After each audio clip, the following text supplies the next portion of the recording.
Hello mga kapanay, magandang gabi sa inyo. O kitang-kita nyo na ang ating mahiwagang kalan. Mag-iinit ako ng ulam dahil binigyan ako ng biyanan ko ng baka.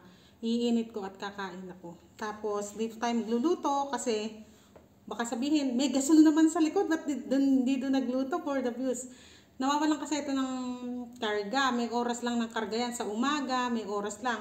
Tapos mawawalan, tapos sa tanghali ulit magkakaroon, tapos mawawalan ulit. Sa gabi na ulit-ulit, tapos hanggang alas 9 lang. Kaya dito tayo, dahil alas 9 na mahigit, wala na siyang gas. Dito na tayo. Kaya laging bawat bahay dito sa lugar ng asawa ko, may mga ganito kasi may timing yung gas nila. Kaya yan, dito tayo. Paandarin natin. Tayo mga mandar. Tatakoy. Yeah, mandar na. Tagal ko na kasi hindi ko ginamit ito. Tagal ko na wala, di ba? Ito ang paborito kong lutoan. Dito ako lagi nagpiprito ng tuyo tuloy. Ng itlog. Paborito ko yan. Yan. Ang ating baga. Kaya malakas. Ganito ang itsura ng binigay sa kanilan ko. Luto. Para siyang may gabi. Ayan o, gabi. Parang gabi yan. Hindi ako sure kung gabi to ha. Pero para siyang gabi talaga. Tapos baka to. Ganyan yung mga babae dito. Pagka sa ganito nagluluto. Mga nakaupo. Ako ngayon ako naupo. Kadalasan medyo payuko. Pagka nakatayo. Pero ngayon upo tayo para kita tayo sa video, diba? Sobrang init sa Pakistan. Pero parang mas mainit pa rin sa Dubai.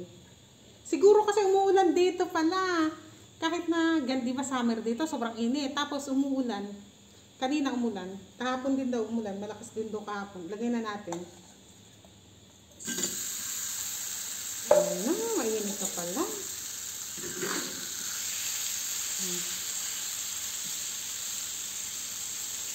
Patanong ko sa asawa ko kung gabi to. Pagka gabi, mag-experiment din ako ng ganitong luto. Ang luto naman dito sa Pakistan, parang magkakamukha lang. Parang, kunwari, ayan, baka to. Pero parang yung mga spices nila, parang yun at yun lang din. Pag nagluto naman, ganun lang din spices. Ganun, diba?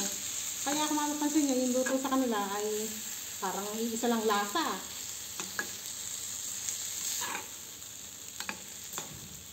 Parang sa atin sa Pinas, diba? Yung kadalasan ng mga luto, nilalagyan ng toyo, ayun, ganun. Kaya nga lang, toyo, iba-iba. Dito kasi, pag nilagyan mo ng, diba, garlic powder, onion powder, tapos nilagyan mo ng turmeric, coriander powder, o parang puro ganun lahat. Parang lahat ng luto mo ay ganun. Saka dito, pag nagluluto ako sa pagkain nila, hindi ko kinukumpleto isang cup kasi masyadong matapang. Ang ginagawa ko, yung mga ayoko na mga spices, hindi ko nilalagay. Kaya yun sa akin, parang half Pakistani style lang. Kasi half lang yung ingredients ko, half Pakistani food, Kasi hindi talaga siya yung ganun na pagkakaluto. Kaya half Pakistani style lang, pwede na yun. Tara, kain tayo mga kapanay. Patayin na natin. Ano pa hinihintay nyo? Sabi ko, kain na tayo.